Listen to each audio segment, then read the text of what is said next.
Un juez encarceló a un veterano inocente. Entonces, 60 motoristas entraron a la sala.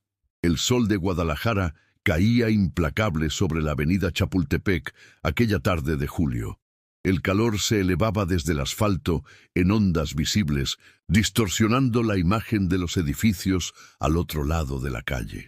Miguel Ángel Reyes, de 52 años, limpiaba con cuidado el parabrisas de su vieja camioneta Ford del 98, estacionada frente al pequeño taller mecánico que había sido su sustento durante los últimos 10 años.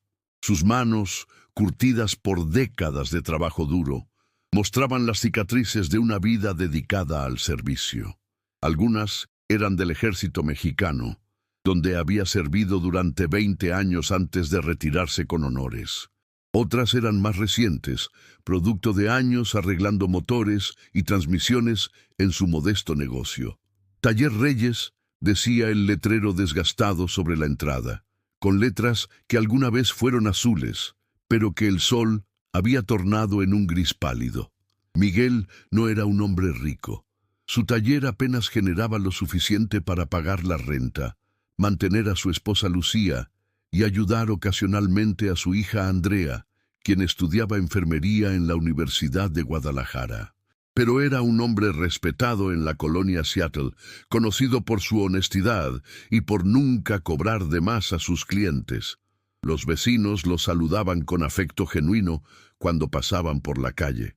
¡Don Miguel!, gritó Javier, el dueño de la lonchería de la esquina. ¿Ya va a cerrar? Todavía no, Javi. Estoy esperando a doña Marta. Viene por su Tsuru. Ese carro tiene más años que mi hijo mayor, rió Javier.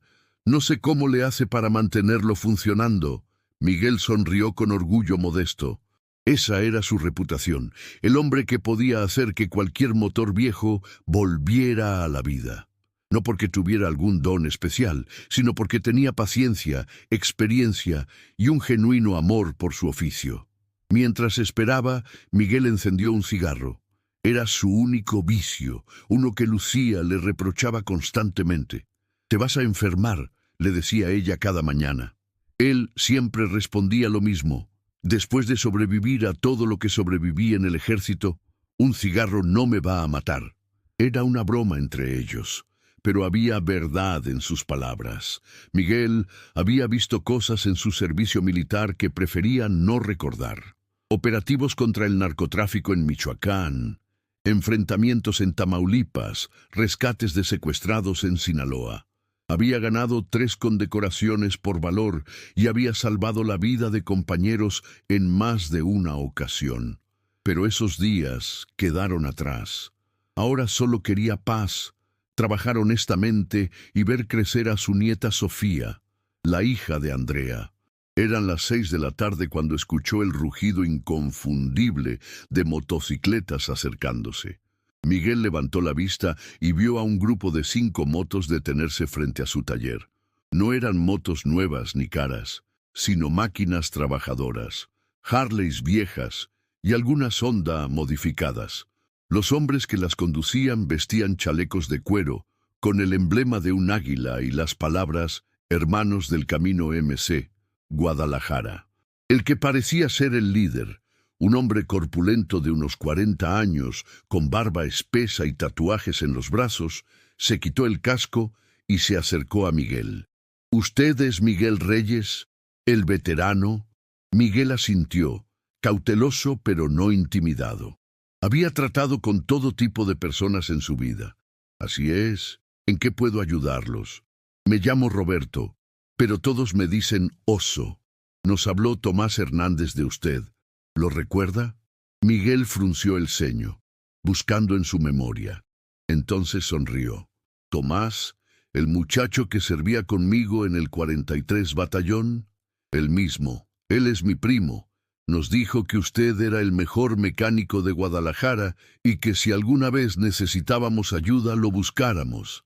También nos dijo que usted era un hermano de verdad, alguien en quien se podía confiar». Miguel sintió una calidez en el pecho. Tomás había sido como un hijo menor para él durante su servicio.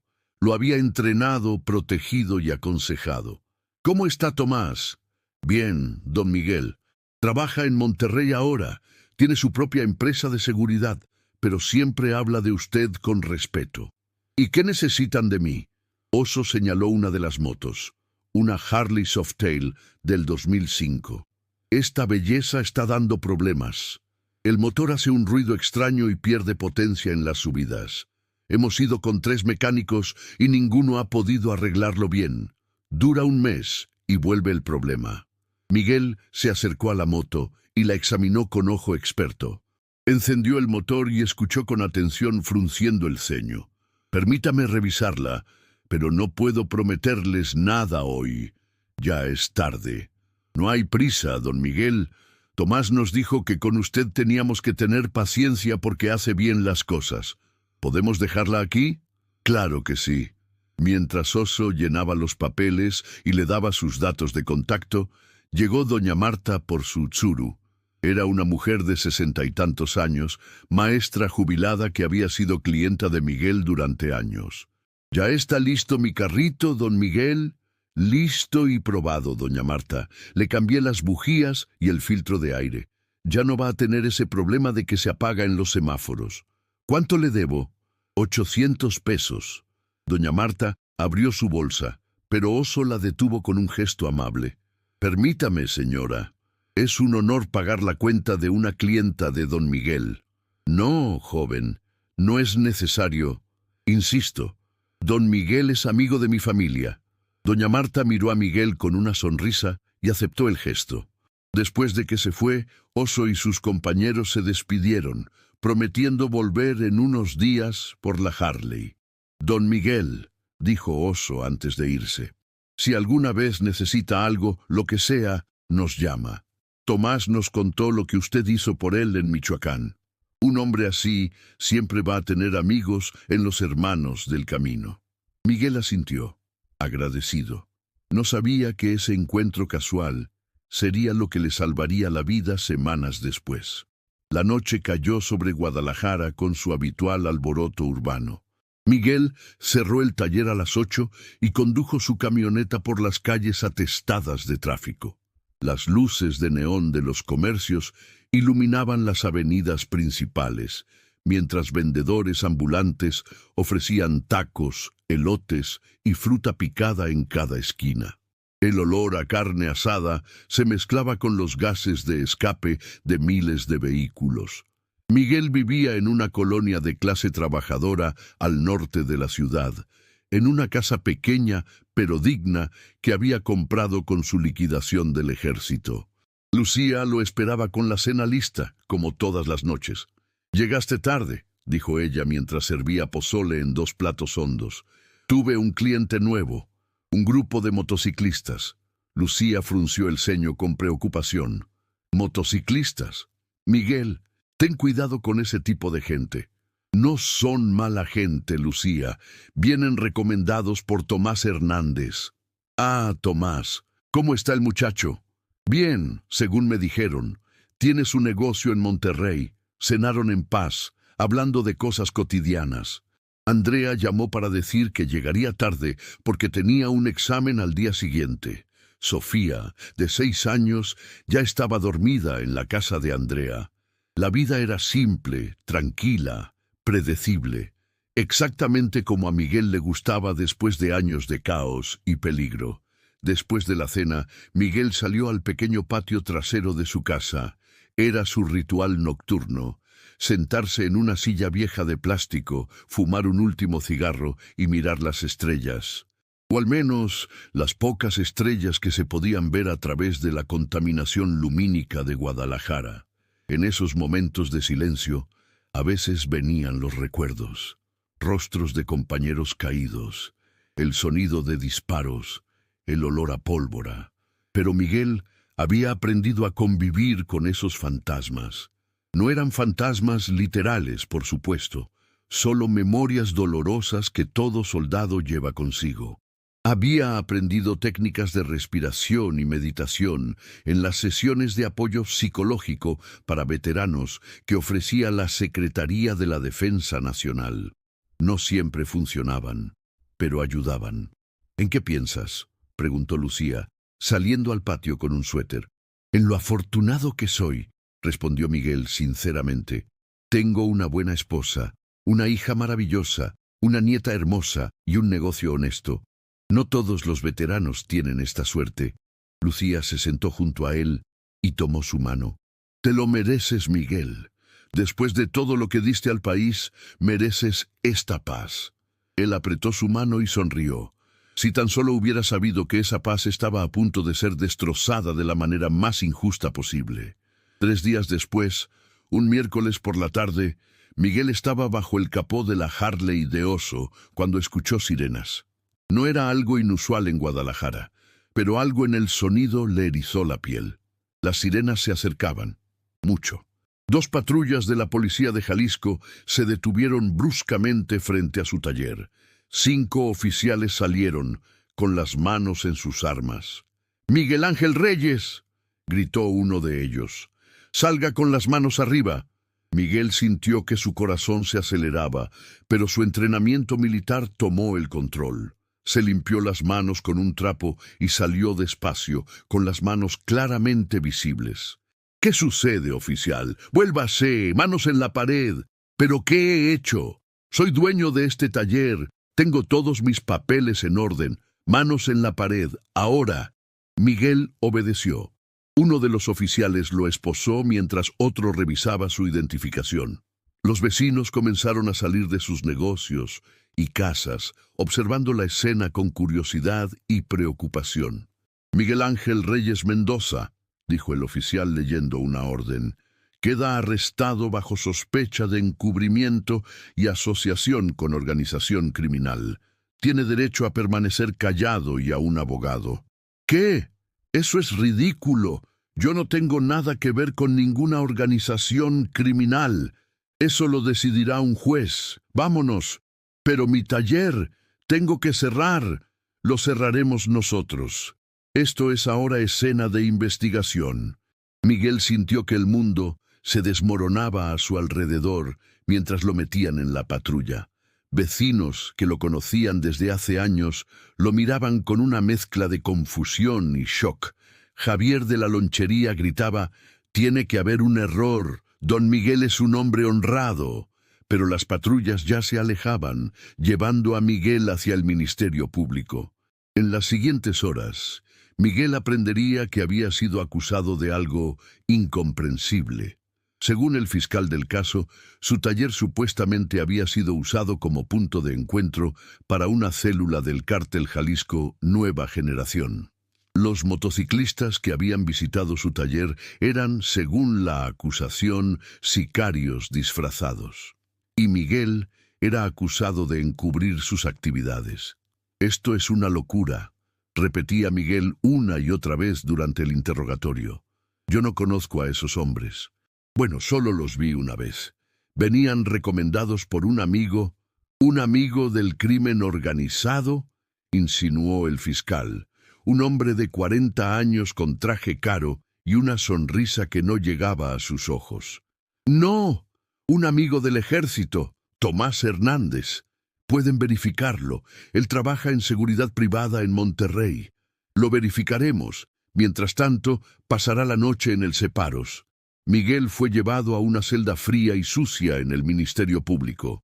Había alrededor de 15 hombres más ahí, algunos claramente delincuentes, otros que parecían tan confundidos como él. El olor a sudor, orina y desesperación era abrumador. Se sentó en un rincón, con la espalda contra la pared fría, y trató de entender qué había pasado. Su mente militar, entrenada para analizar situaciones de crisis, comenzó a trabajar. Alguien lo había incriminado. ¿Pero quién? ¿Y por qué? No tenía enemigos. No debía dinero a nadie. No se metía en problemas. Era solo un mecánico viejo que quería vivir en paz, pero en ese momento, en esa celda fría y hedionda, Miguel Reyes comprendió una verdad terrible. La inocencia no siempre es suficiente. A veces, el sistema que uno sirvió con honor puede voltear contra uno de las maneras más crueles. El juzgado estaba ubicado en una construcción moderna, pero ya deteriorada por el uso constante y la falta de mantenimiento. Era uno de los muchos tribunales penales de Guadalajara, con pasillos estrechos atestados de abogados, familiares de acusados y personal judicial. El aire acondicionado funcionaba intermitentemente, haciendo que el calor de agosto se colara en las salas con una persistencia sofocante. Miguel fue transportado desde el reclusorio preventivo hasta el juzgado en un camión junto con otros 20 detenidos. Las esposas le lastimaban las muñecas, pero eso no era nada comparado con el dolor que sentía en el pecho al pensar en su familia. Lucía había llorado toda la noche cuando la dejaron visitarlo. Andrea había suspendido sus clases para contratar un abogado. Sofía preguntaba por qué el abuelo no venía a verla. El abogado de oficio que le asignaron era un hombre joven, recién salido de la universidad, claramente abrumado por una carga de casos imposible de manejar.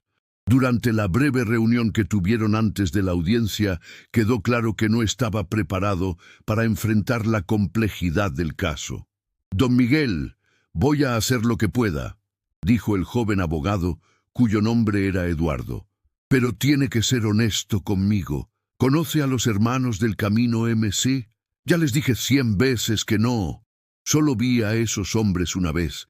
Me dejaron una moto para repararla. Vinieron recomendados por un antiguo compañero del ejército. El problema es que esa organización de motociclistas está bajo investigación por presuntos vínculos con el crimen organizado. ¿Y yo qué tengo que ver? Yo arreglo motos y coches. Cualquiera puede venir a mi taller. Lo sé, don Miguel, pero el Ministerio Público argumenta que usted permitió que usaran su taller como punto de encuentro. Hay testimonios de que se reunieron ahí varias veces. Es mentira, solo fueron una vez, una sola vez. Eduardo suspiró, revisando sus papeles desorganizados.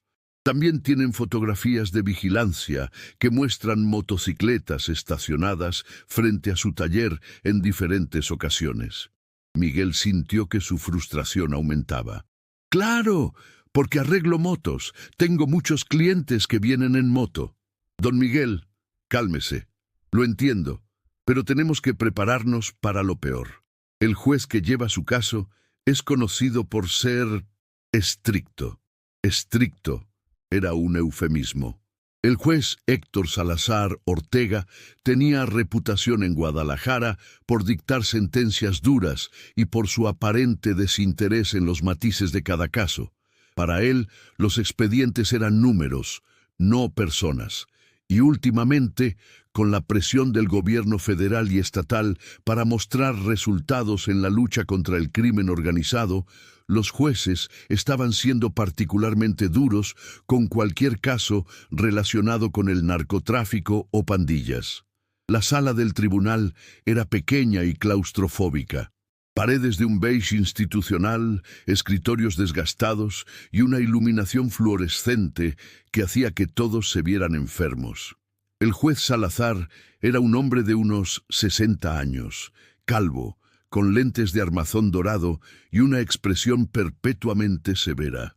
Miguel fue llevado a la sala esposado, flanqueado por 2 guardias de seguridad. Lucía y Andrea estaban en las bancas del público, abrazadas, con los ojos rojos de tanto llorar.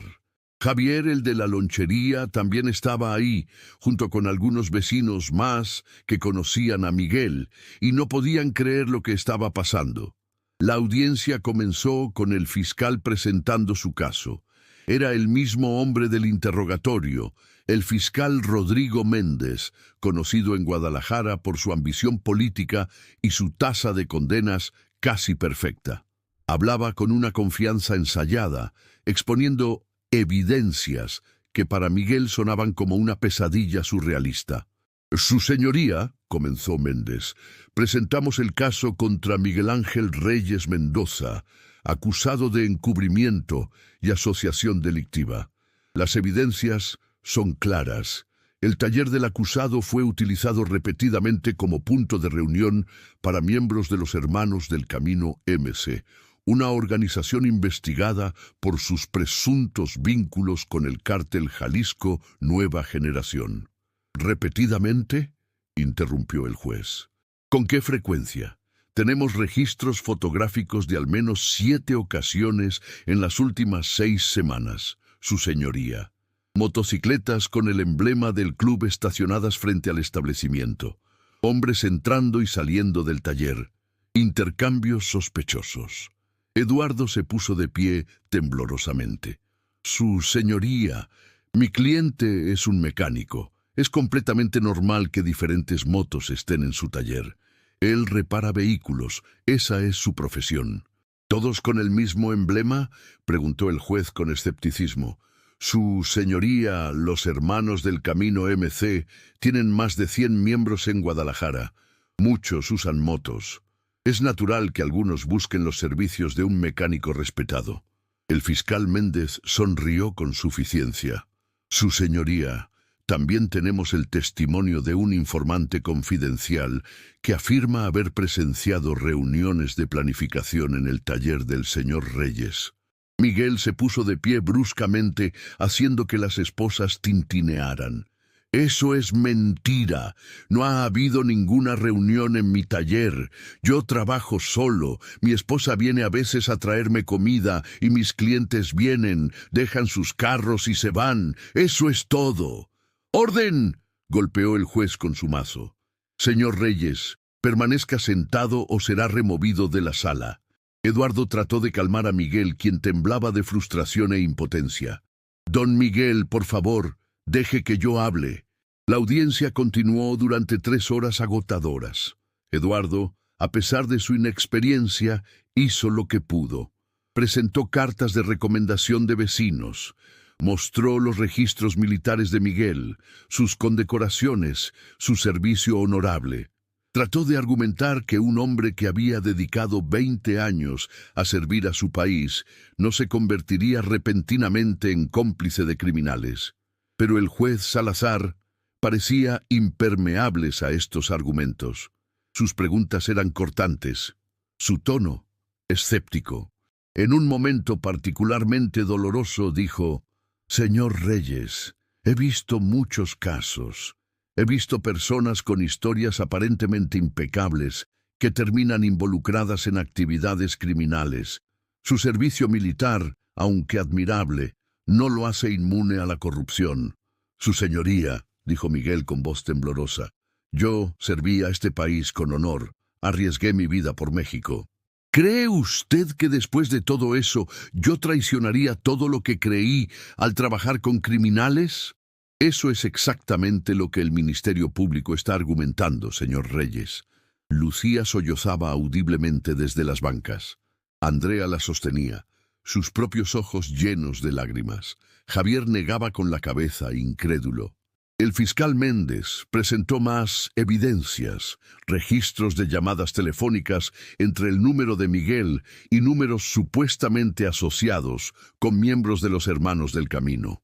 Por supuesto, esas llamadas eran de clientes que coordinaban citas para dejar sus motos, pero el fiscal las presentaba como si fueran comunicaciones conspirativas. También presentaron análisis financieros del taller de Miguel.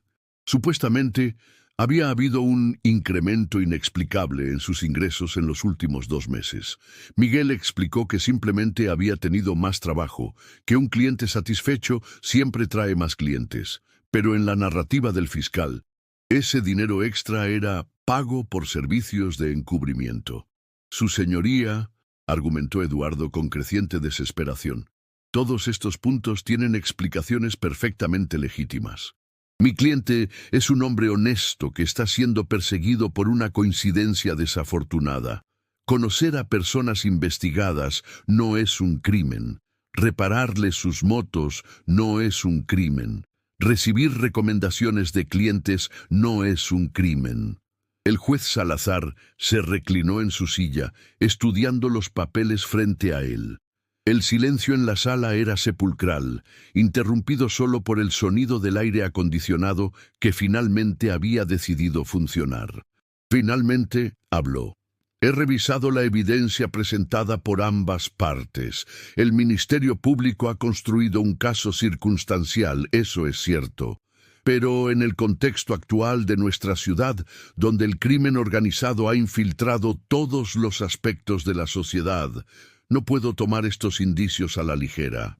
Miguel sintió que algo frío se instalaba en su estómago. El señor Reyes tiene un historial limpio. Eso es innegable. Su servicio militar es encomiable. Pero también he aprendido en mis 30 años en el sistema judicial que las apariencias pueden ser engañosas. El crimen organizado es sofisticado y a menudo recluta a personas sin antecedentes para evitar sospechas. «¡No!», gritó Miguel. «Su señoría, yo no. ¡Orden! Señor Reyes, esta es su última advertencia». Eduardo puso una mano en el hombro de Miguel, tratando de calmarlo. Pero Miguel estaba más allá de la calma. Podía ver lo que venía. Podía verlo en los ojos del juez, en la sonrisa apenas contenida del fiscal.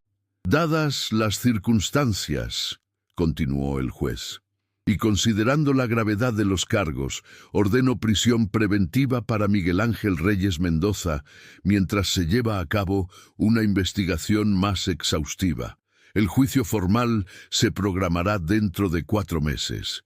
El acusado permanecerá en el reclusorio metropolitano de Guadalajara hasta entonces». El mazo golpeó la mesa con un sonido que resonó como una sentencia de muerte. La sala estalló en caos. Lucía gritó el nombre de Miguel. Andrea se puso de pie, tratando de llegar a su padre. Los guardias de seguridad tuvieron que contenerlas. Javier y los otros vecinos protestaban, gritando que esto era una injusticia. Miguel permaneció sentado, inmóvil, en estado de shock.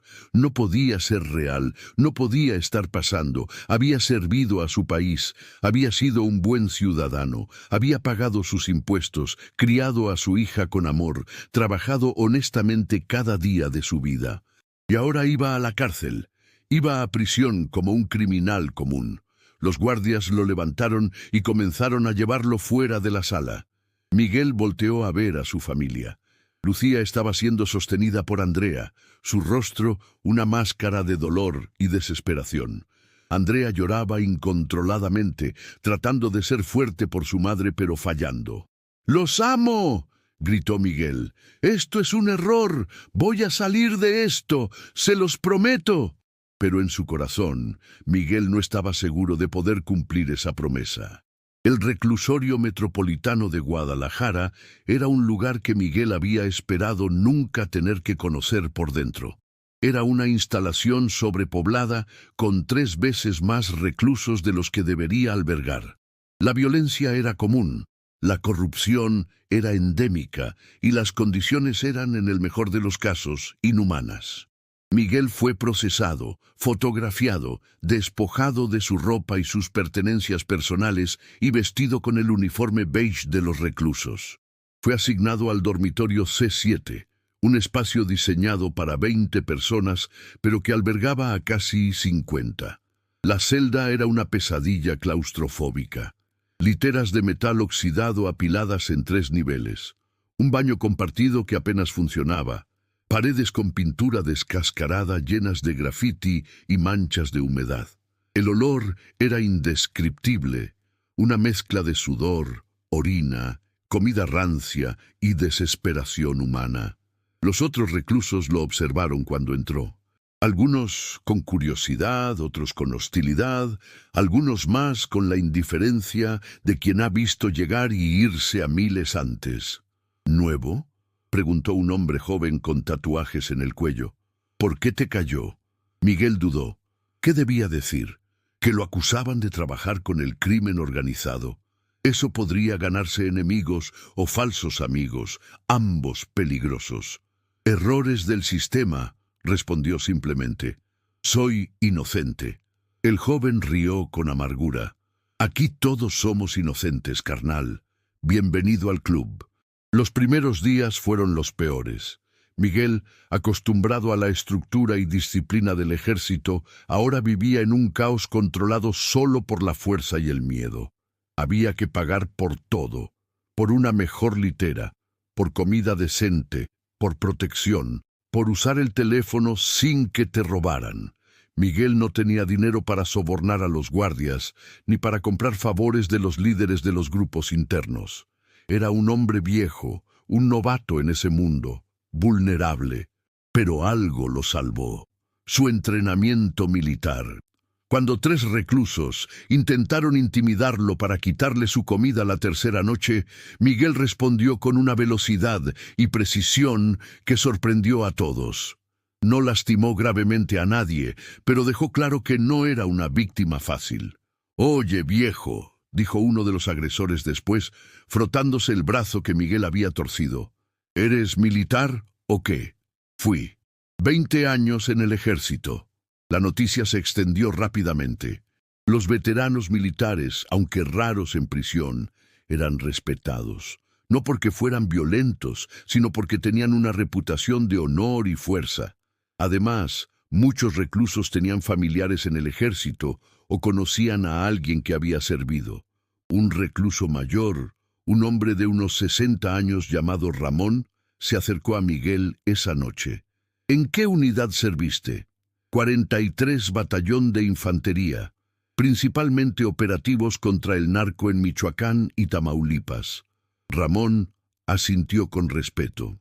«Mi hijo sirvió en el 38, murió en un operativo en Sinaloa hace 5 años. Lo siento mucho. Por eso me cayó yo también. Intenté vengar su muerte, matar al narco que lo mató. No lo conseguí, pero maté a su primo. 20 años me dieron». Los 2 hombres se quedaron en silencio por un momento, compartiendo el peso de sus historias. «Aquí adentro», dijo Ramón, «un veterano tiene respeto, pero tienes que ser inteligente. No te metas en problemas, no le debes nada a nadie, y no confíes en nadie completamente, ni siquiera en mí. Gracias por el consejo. ¿Por qué estás aquí? Y dime la verdad. No me vengas con el cuento de que eres inocente. Aquí todos lo son». Miguel le contó su historia. Ramón escuchó con atención, asintiendo ocasionalmente. «Te creo», dijo finalmente. «He visto casos así antes. El sistema necesita números, necesita mostrar que está haciendo algo contra el crimen. A veces los inocentes caen en la red. ¿Qué puedo hacer? Sobrevivir, mantener la esperanza y esperar que alguien allá afuera pelee por ti». Pero mientras pasaban las semanas, Miguel comenzaba a perder la esperanza de que alguien pudiera pelear por él. Eduardo, su abogado de oficio, venía cada 10 días con promesas vagas y poco progreso. El fiscal había construido un caso tan enredado con evidencias circunstanciales que desenredarlo parecía imposible sin recursos que Miguel no tenía. Lucía visitaba 2 veces por semana, siempre acompañada de Andrea o Javier. Cada visita rompía un poco más el corazón de Miguel. Ver a su esposa envejecer en cuestión de semanas, ver las ojeras de Andrea por las noches sin dormir mientras trataba de reunir dinero para un abogado privado, era una tortura peor que las condiciones de la prisión. «Te vamos a sacar de aquí», decía Lucía cada vez, pero su voz sonaba cada vez menos convincente. Miguel había perdido 15 kilos. Su piel, curtida por años de trabajo bajo el sol, ahora parecía gris bajo la iluminación artificial de la prisión. Sus ojos, que alguna vez brillaban con vida y determinación, ahora mostraban un cansancio profundo. Por las noches, acostado en su litera estrecha, Miguel pensaba en Sofía. ¿Qué le habrían dicho sobre él? Pensaba que su abuelo era un criminal. Lo recordaría siquiera si esto se extendía años. Una noche, mientras no podía dormir, Ramón le habló desde la litera inferior. «¿Estás despierto?» «Sí. Sé en qué estás pensando. Lo veo en tu cara cada día. Estás perdiendo la esperanza». «¿Cómo no perderla? Llevo 6 semanas aquí. Mi juicio no será hasta dentro de meses. Y aunque sea declarado inocente, ¿Cuánto más tiempo habré perdido? ¿Cuánto más de mi vida? Tienes razón, es injusto, pero déjame decirte algo que aprendí en mis 5 años aquí. La justicia no siempre viene de los tribunales, a veces viene de lugares inesperados. Miguel no respondió. No tenía energía para esperanzas vacías. Pero Ramón tenía razón. La justicia estaba a punto de venir. No de un tribunal, no de un abogado, sino de 60 motocicletas rugiendo hacia Guadalajara con un solo propósito: liberar a uno de los suyos. Roberto Oso Méndez recibió la llamada de Tomás Hernández un martes por la tarde mientras revisaba el motor de su Harley en el garaje de su casa en las afueras de Guadalajara. El sol de octubre había cedido paso a un clima más fresco, aunque el calor del día todavía se sentía en las paredes de concreto. «Oso, necesito que investigues algo», dijo Tomás sin preámbulos. «¿Te acuerdas de don Miguel, el mecánico?» «Claro, el veterano. Todavía no he recogido mi moto de su taller». «No vas a poder. Está en la cárcel». Oso dejó la herramienta que tenía en la mano. «¿Qué? ¿Por qué?» Tomás le explicó la situación. Las acusaciones, el juicio sumario, la prisión preventiva.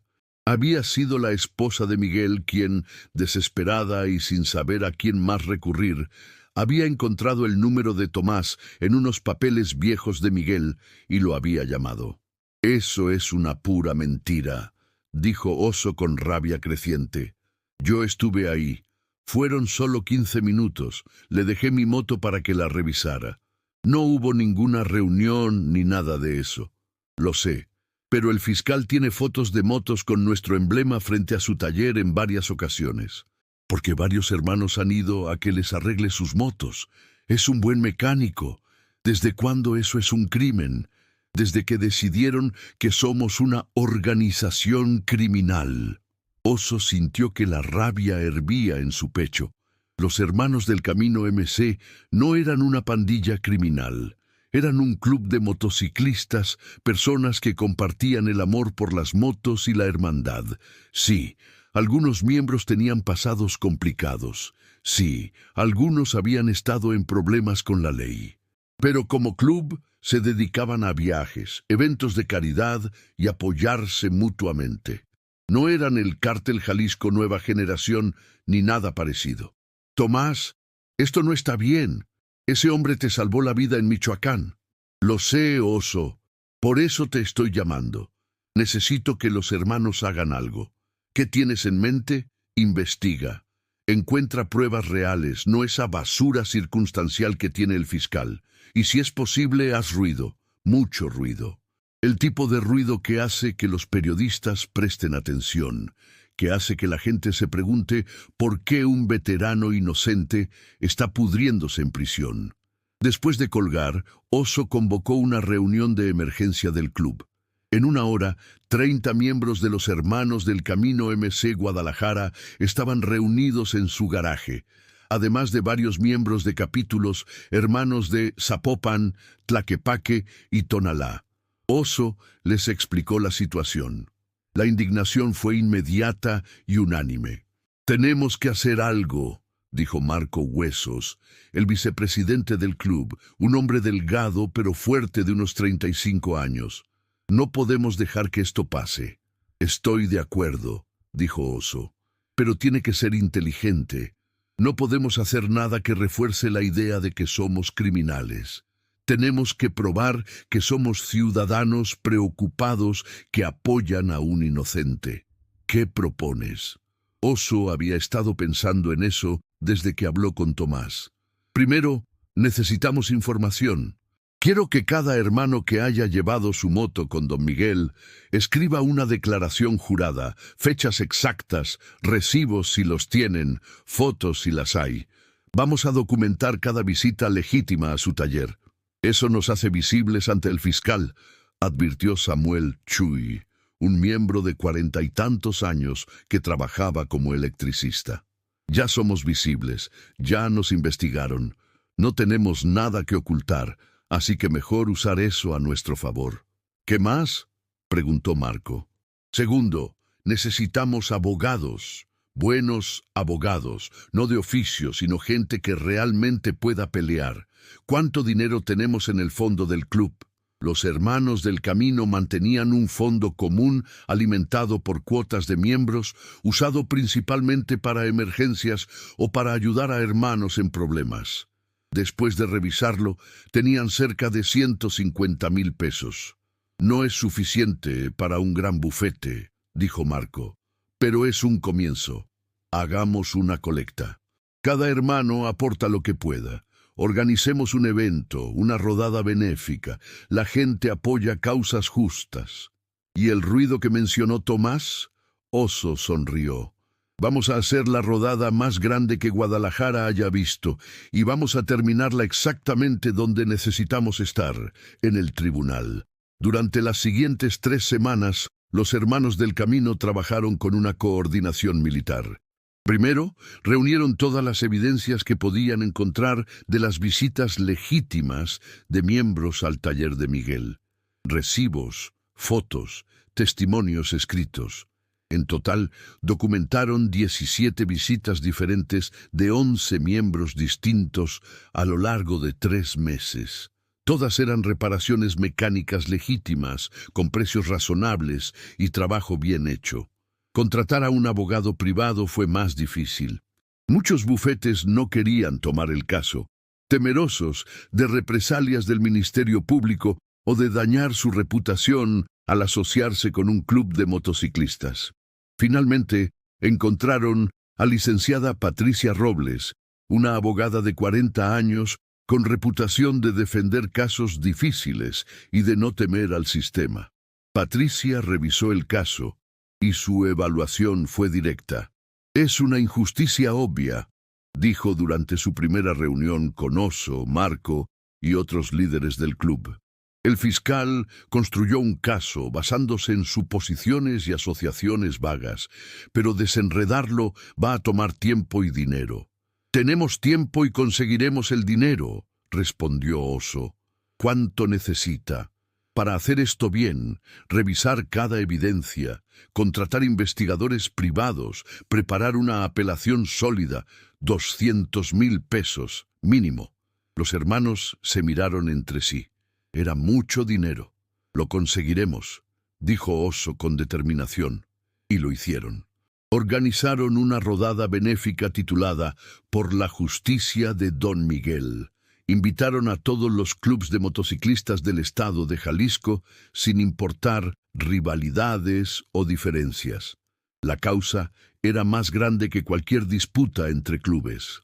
La respuesta fue abrumadora. No solo vinieron motociclistas, vinieron vecinos de Miguel, clientes satisfechos que habían escuchado de su arresto y no podían creerlo. Veteranos militares indignados de que uno de los suyos fuera tratado así, y ciudadanos comunes preocupados por la injusticia. La rodada se llevó a cabo un sábado soleado de noviembre.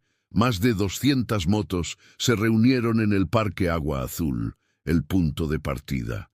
El ruido de los motores era ensordecedor, un trueno metálico que hacía vibrar el suelo.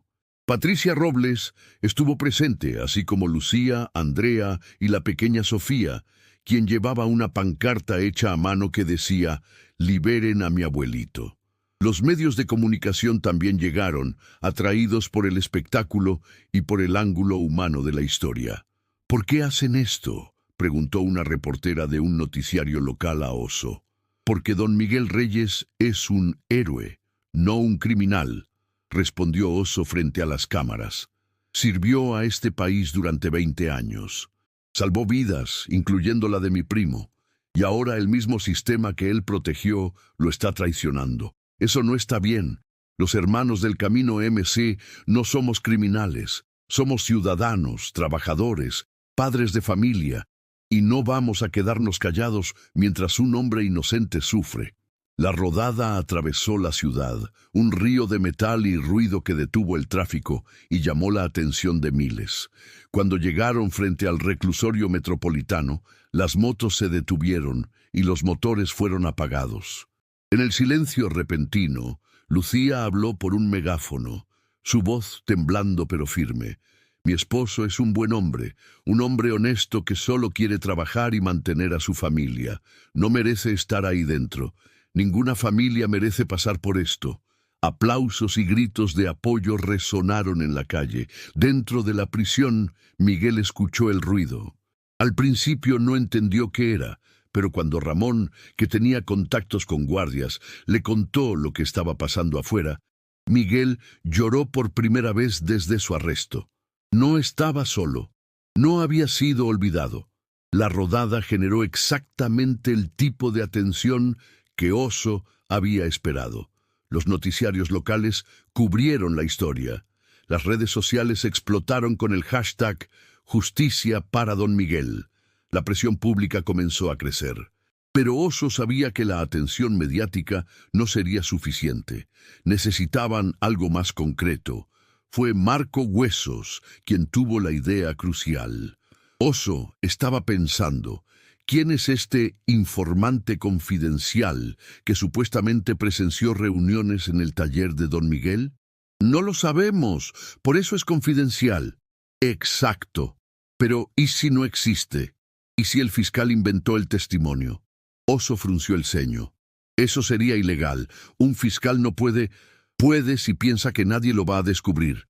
¿Cuántas veces hemos escuchado historias de fiscales que fabrican evidencia para cerrar casos rápido? Era una posibilidad aterradora, pero no imposible. Patricia Robles, cuando le presentaron la teoría, dijo: «Es difícil de probar, pero vale la pena investigar.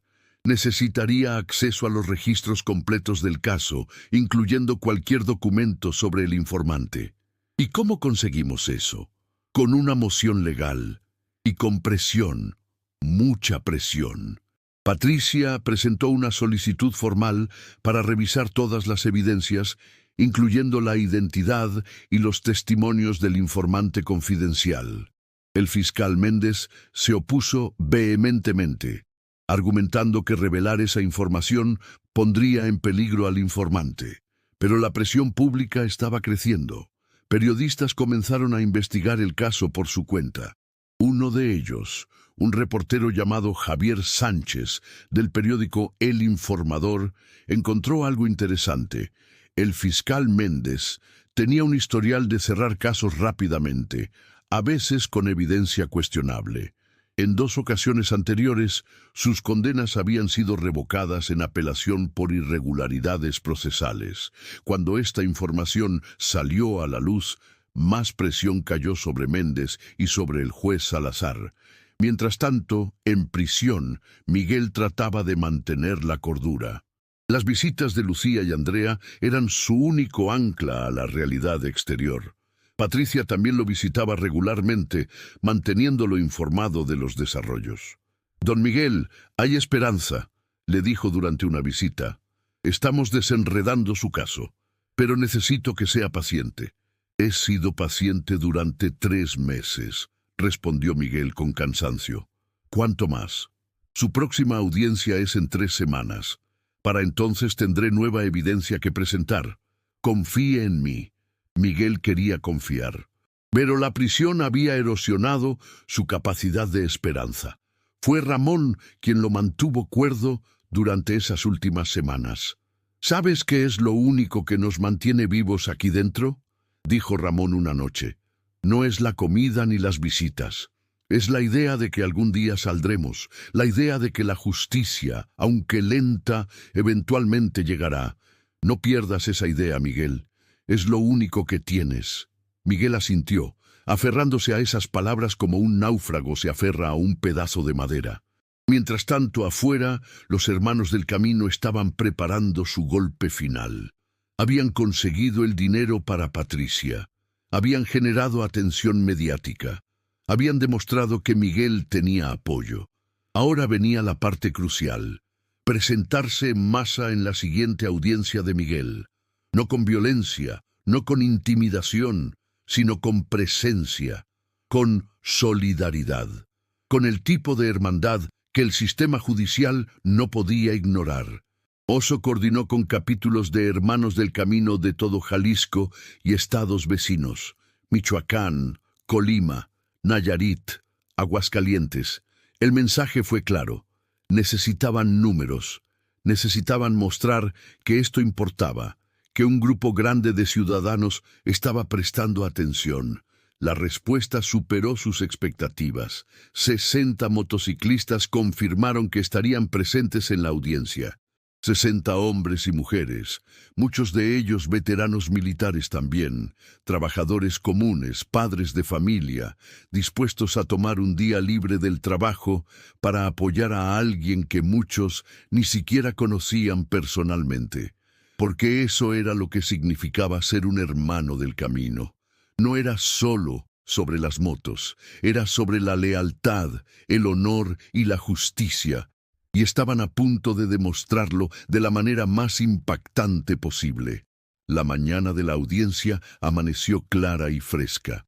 Era el 3 de diciembre, y Guadalajara experimentaba uno de esos días de invierno donde el sol brilla, pero el aire tiene un filo frío que hace que la gente saque sus suéteres. Miguel fue despertado a las 5 de la mañana, como todos los días en prisión. Pero ese día era diferente. Era el día de su audiencia de apelación, donde Patricia presentaría toda la nueva evidencia que había recopilado. Era posiblemente su última oportunidad de libertad. Se preparó con el mismo cuidado meticuloso que había aprendido en el ejército. Se afeitó con la navaja desechable que le dieron. Se peinó lo mejor que pudo sin espejo y se aseguró de que su uniforme de recluso estuviera lo más limpio posible. La dignidad, le había enseñado el ejército, no dependía de las circunstancias, sino de cómo uno se comportaba dentro de ellas. Ramón lo observaba desde su litera. «Es tu día, Miguel. Lo siento en los huesos. Ojalá tengas razón, amigo. La tengo. Y cuando salgas, no olvides a los que quedamos aquí adentro, ¿eh?» Miguel le extendió la mano. «Nunca te olvidaré, Ramón. Cuando salga, voy a escribirte. Y voy a hacer lo que pueda para ayudar a otros como nosotros. Eres un buen hombre, Miguel. El sistema cometió un error contigo, pero hoy van a corregirlo». A las 8 de la mañana, lejos del reclusorio, 60 motocicletas comenzaron a congregarse en diferentes puntos de la ciudad. No llegaron todas juntas para evitar alarmar a las autoridades. Llegaron en grupos pequeños, estacionándose en calles cercanas al tribunal. Oso revisó su reloj. La audiencia estaba programada para las 10.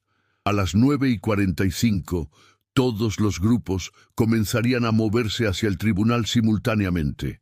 Patricia Robles ya estaba en el tribunal desde las 8, preparando sus documentos y repasando mentalmente sus argumentos. Había pasado 3 semanas prácticamente sin dormir, investigando cada detalle del caso, y había encontrado oro. El informante confidencial del fiscal no existía, o más precisamente, existía, pero nunca había declarado nada sobre Miguel.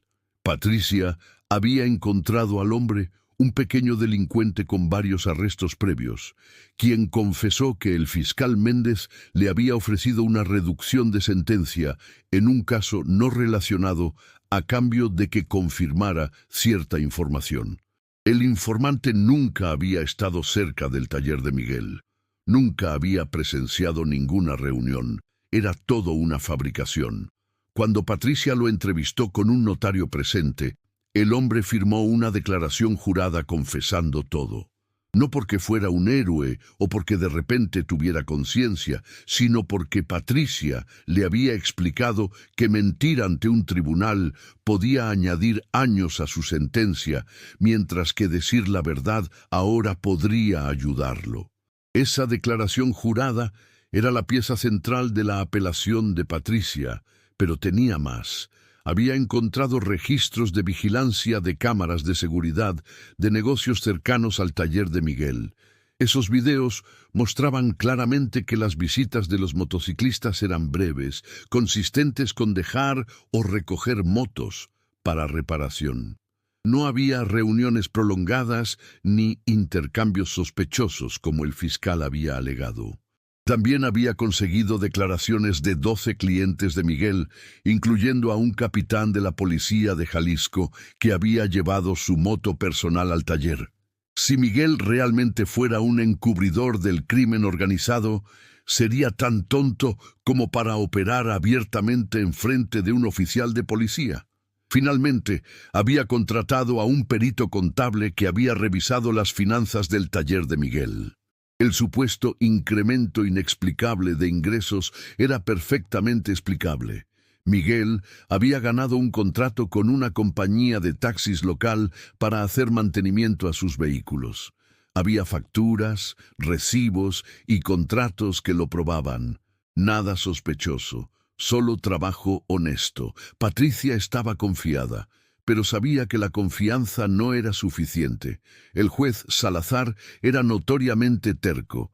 No le gustaba admitir errores. Necesitarían más que evidencia, necesitarían presión. Y esa presión estaba a punto de llegar. A las 9:45, el sonido comenzó. Primero fue distante, un rumor bajo como trueno lejano. Luego se hizo más fuerte y más fuerte. El rugido combinado de 60 motocicletas acercándose simultáneamente desde diferentes direcciones. La gente en las calles se detenía, volteando a ver. Los oficiales de policía cerca del tribunal se comunicaban por radio, preguntando qué estaba pasando. Los guardias de seguridad del edificio se pusieron nerviosos, y entonces los vieron. Ola tras ola de motocicletas, todas con chalecos de cuero, todas convergiendo hacia el tribunal. No corrían, no hacían maniobras peligrosas, simplemente avanzaban en formación, una demostración impresionante de coordinación y números. Oso lideraba el grupo principal, con Marco a su derecha y otros 10 motociclistas formando una V detrás de ellos. Otros grupos llegaban desde el norte, sur y este. Cuando finalmente se detuvieron frente al tribunal, ocupaban toda la calle, una fila tras otra de metal brillante y cromo bajo el sol de la mañana. Los motores se apagaron casi simultáneamente. En el silencio repentino, los 60 motociclistas se bajaron de sus motos y se formaron en filas organizadas. No estaban armados, no gritaban, no amenazaban, simplemente estaban ahí, presentes, solidarios, imposibles de ignorar. Llevaban pancartas, justicia para don Miguel. Los veteranos merecen respeto. Un hombre inocente no debe estar en prisión. Hermanos en solidaridad. Lucía, Andrea y Sofía estaban esperando en la entrada del tribunal. Cuando vieron a los motociclistas, Lucía comenzó a llorar. No de tristeza, sino de gratitud abrumadora. Estos hombres y mujeres, la mayoría de los cuales nunca habían conocido a su esposo, estaban ahí por él. Oso se acercó a Lucía y se quitó respetuosamente su bandana. «Señora Lucía, hoy vamos a traer a su esposo a casa». Ella no pudo hablar, solo asintió, las lágrimas corriendo por su rostro. Dentro del tribunal, el juez Salazar había sido informado de la presencia de los motociclistas. No estaba contento. «¿Qué significa esto?», le preguntó a un asistente. «¿Es una amenaza?». «No, señoría. Parecen estar manifestándose pacíficamente. No han hecho nada ilegal». «¿Cuántos son?». «Aproximadamente 60, señoría». Salazar frunció el ceño. 60 era un número significativo. Era atención, era presión. Y él no le gustaba ninguna de las dos cosas. El fiscal Méndez también estaba preocupado. Había escuchado rumores de que Patricia Robles había encontrado nueva evidencia, pero no sabía específicamente qué, y la presencia de tantos motociclistas lo ponía nervioso. Si el caso se venía abajo, podría dañar su reputación y sus ambiciones políticas. A las 10 en punto, la audiencia comenzó. La sala estaba llena al máximo de su capacidad.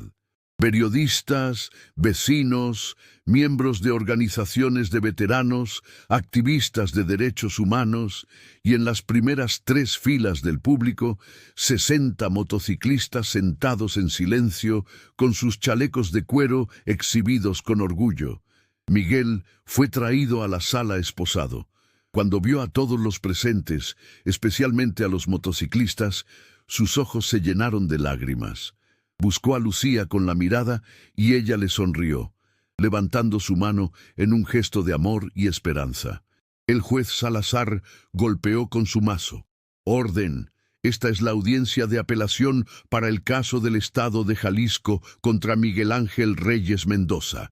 Licenciada Robles, entiendo que tiene nueva evidencia que presentar». Patricia se puso de pie, su voz clara y firme. «Así es, su señoría. Evidencia que no solo cuestiona la validez de los cargos contra mi cliente, sino que expone graves irregularidades en el proceso por parte del Ministerio Público». Méndez se puso de pie bruscamente. «Esa es una acusación muy seria, licenciada, y estoy preparada para sustentarla, fiscal». Durante la siguiente hora, Patricia presentó metódicamente su caso.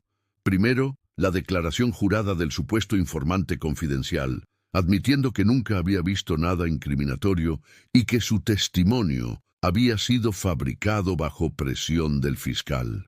Méndez trató de objetar, argumentando que el informante estaba siendo coaccionado ahora, pero Patricia contraatacó con copias de mensajes de texto entre Méndez y el informante que mostraban claramente la fabricación del testimonio. «Su señoría», dijo Patricia, «estos mensajes demuestran que el fiscal Méndez sabía que el testimonio era falso y aún así lo presentó ante este tribunal. Eso no es solo mala práctica legal, es un crimen». El juez Salazar se inclinó hacia adelante, estudiando los documentos. Su expresión era inescrutable, pero Patricia notó un cambio en sus ojos. Había capturado su atención. Luego presentó los videos de vigilancia, mostrando la inocencia de las interacciones en el taller de Miguel.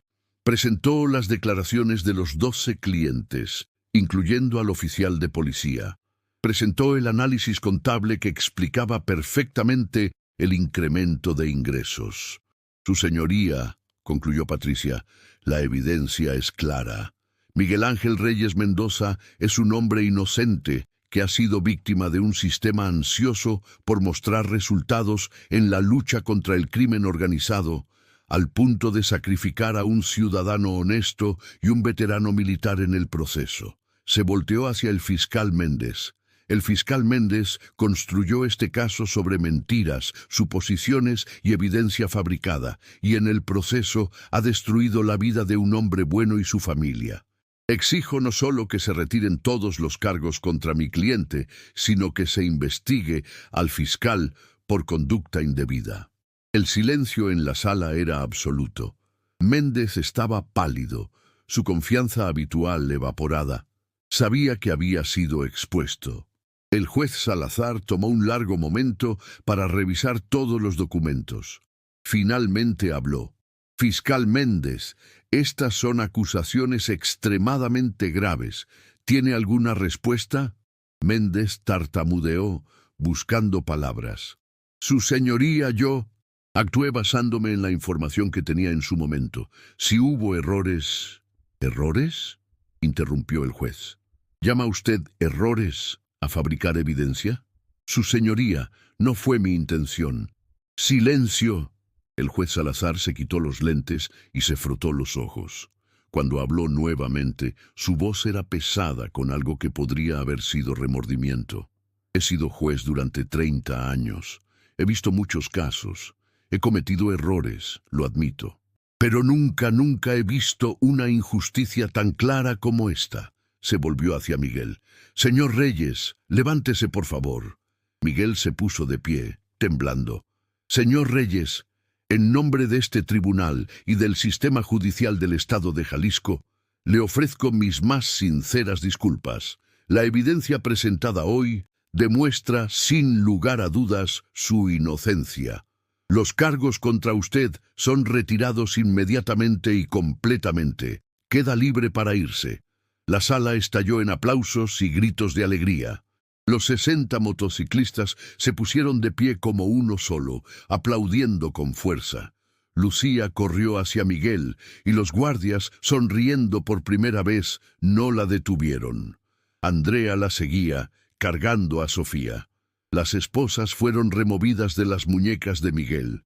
Él abrazó a su esposa con tanta fuerza que casi no podía respirar. Andrea se unió al abrazo, y Sofía, sin entender completamente pero sintiendo la felicidad, reía. «Papá», sollozaba Andrea, «sabía que esto pasaría.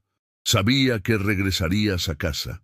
Gracias a todos ustedes», dijo Miguel, volteando a ver a Patricia, a los motociclistas, a todos los presentes. «Gracias», pero el juez Salazar no había terminado. «Fiscal Méndez», dijo con voz fría, «está usted suspendido de sus funciones efectivo inmediatamente. Esta audiencia y toda la evidencia presentada será remitida a la Fiscalía General del Estado para investigación de conducta indebida. Puede retirarse». Méndez, derrotado y humillado, recogió sus papeles y salió de la sala bajo miradas de desprecio. El juez Salazar se volvió nuevamente hacia Miguel.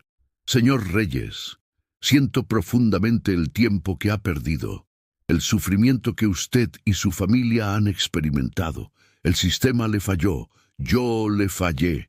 No puedo devolverle esos 3 meses, pero puedo asegurarle que trabajaré para que algo así no vuelva a suceder». Miguel asintió, sin rencor en su corazón. La amargura no tenía lugar en ese momento de triunfo.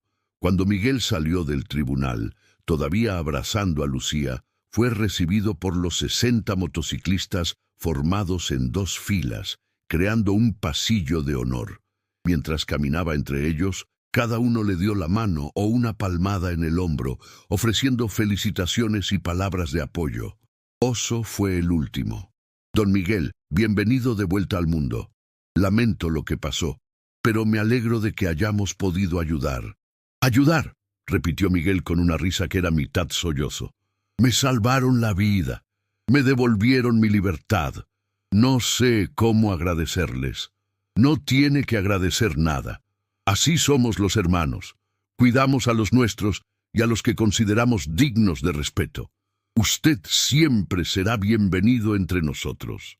Miguel estrechó la mano de Oso con fuerza. «Si alguna vez necesitan algo, lo que sea, yo estaré ahí». «Lo sabemos, don Miguel, lo sabemos». Los medios de comunicación rodearon a Miguel, pero él era un hombre privado, no acostumbrado a la atención. Patricia y Oso lo protegieron, alejándolo de las cámaras y micrófonos hacia la camioneta de uno de los motociclistas. «Váyase a casa, don Miguel», dijo Patricia. «Descanse, esté con su familia. Ya habrá tiempo para entrevistas, si así lo desea». Miguel asintió agradecido. Lo único que quería era estar en su casa, en su cama, con Lucía a su lado. La caravana de motocicletas escoltó la camioneta de Miguel de regreso a su casa. Era una escolta de honor, un reconocimiento de que este hombre había sufrido una injusticia y había prevalecido gracias al apoyo de su comunidad. Cuando llegaron a su colonia, los vecinos salieron a las calles para recibirlo. Javier había colgado una manta grande que decía: «Bienvenido a casa, don Miguel». Había comida, música, celebración.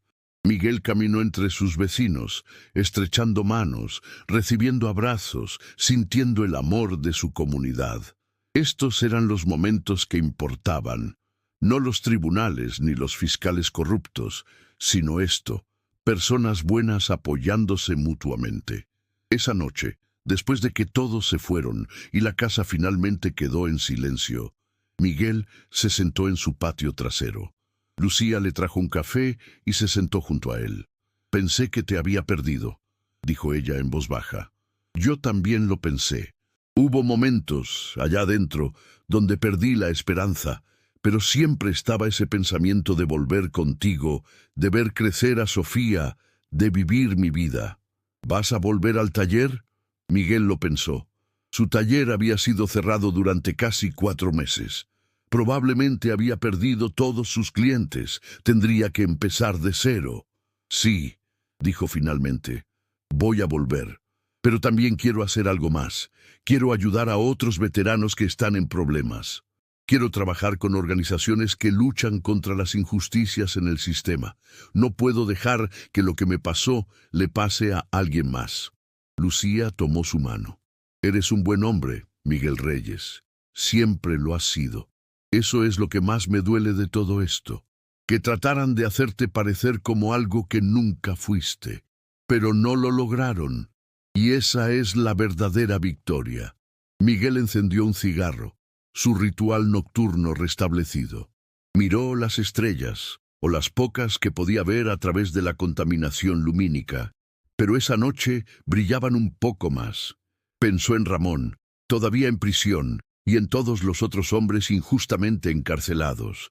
Pensó en los hermanos del camino, esos hombres rudos con corazones de oro que habían peleado por él. Pensó en Patricia, en su dedicación incansable. Pensó en su familia, en su comunidad, y pensó que, a pesar de todo el dolor y la injusticia, todavía había bondad en el mundo. Todavía había personas dispuestas a pelear por lo correcto. Todavía había esperanza. 3 meses después, Miguel reabrió su taller. La primera cliente fue doña Marta con su Tsuru. El primer trabajo que hizo fue reparar la Harley de Oso que había estado esperando pacientemente todo ese tiempo. Pero algo había cambiado. Miguel ahora era conocido en toda Guadalajara. Su historia había sido cubierta por medios nacionales. Era un símbolo de resiliencia, de la importancia de la comunidad, de nunca rendirse. Con la ayuda de los hermanos del camino, estableció una fundación para ayudar a veteranos militares en problemas legales. Trabajó con Patricia para ofrecer asesoría legal gratuita. Dio charlas en escuelas sobre justicia, honor y la importancia de defender a los inocentes. El fiscal Rodrigo Méndez fue destituido de su cargo y enfrentó cargos criminales por fabricación de evidencia. Fue sentenciado a 3 años de prisión. Irónico, pensó Miguel, que el hombre que trató de encerrarlo injustamente ahora estaría detrás de las rejas. El juez Salazar, por su parte, tomó el caso de Miguel como una lección. Comenzó a revisar más cuidadosamente los casos que llegaban a su tribunal, especialmente aquellos construidos sobre evidencia circunstancial. No podía deshacer lo que le había hecho a Miguel, pero podía asegurarse de no cometer el mismo error con otra persona. Los hermanos del camino MC ganaron respeto en toda la región. Ya no eran vistos con sospecha por las autoridades, sino como ciudadanos responsables que habían demostrado un compromiso admirable con la justicia. 1 año después de su liberación, Miguel organizó una gran reunión en su taller. Invitó a todos los que lo habían ayudado, los 60 motociclistas, Patricia, sus vecinos, organizaciones de veteranos e incluso el reportero Javier Sánchez, que había ayudado a exponer las irregularidades del fiscal. Había comida, música de mariachi, risas y hermandad. Sofía, ahora de 7 años, jugaba con los niños de algunos motociclistas. Andrea había terminado su carrera de enfermería con honores. Lucía, finalmente sin el peso del miedo y la preocupación, lucía años más joven. Oso se acercó a Miguel con 2 cervezas. «¡Por la justicia!», dijo levantando su botella.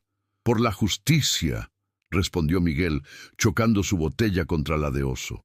«Y por los hermanos, los verdaderos hermanos. Siempre, don Miguel, siempre». Mientras el sol se ponía sobre Guadalajara, pintando el cielo con tonos de naranja y rosa, Miguel miró a su alrededor, a su familia, a sus amigos, a su comunidad, y supo que había ganado algo más valioso que su libertad. Había ganado la confirmación de que, incluso en los momentos más oscuros, cuando el sistema falla y la injusticia parece prevalecer, la bondad humana puede triunfar. que la solidaridad no es solo una palabra, sino una fuerza poderosa capaz de cambiar destinos, y que nunca, nunca se debe subestimar el rugido de 60 motocicletas llegando para defender a uno de los suyos. Fin. Reflexión. Final. Esta historia de Miguel Ángel Reyes es un recordatorio de que la justicia no siempre viene de los tribunales. A veces viene de la comunidad, de personas comunes y corrientes que se niegan a quedarse calladas ante la injusticia. Los hermanos del Camino MC demostraron que los estereotipos pueden ser engañosos, que la hermandad trasciende las apariencias y que el verdadero valor no se mide en violencia, sino en la voluntad de defender lo correcto, incluso cuando es difícil. Miguel aprendió que servir a su país no terminó cuando se quitó el uniforme, que el servicio continúa en cómo uno vive, cómo trata a los demás y cómo responde cuando otros necesitan ayuda. Y todos nosotros podemos aprender que la indiferencia es el enemigo de la justicia, que cuando vemos a alguien ser tratado injustamente, no podemos simplemente mirar hacia otro lado. Debemos actuar, debemos hablar, debemos rugir. Porque a veces 60 motocicletas rugiendo son más poderosas que cualquier veredicto judicial. Y a veces un mecánico honesto con amigos leales puede cambiar el sistema que trató de destruirlo. Esta es la historia de Miguel Ángel Reyes. Pero también podría ser nuestra historia, la historia de cualquiera que se haya sentido impotente contra un sistema injusto, la historia de cualquiera que haya necesitado a su comunidad, y la historia de por qué nunca, nunca debemos perder la esperanza. Porque la justicia, aunque a veces lenta y dolorosa, eventualmente llega, y cuando llega con el rugido de 60 motocicletas, es imposible de ignorar.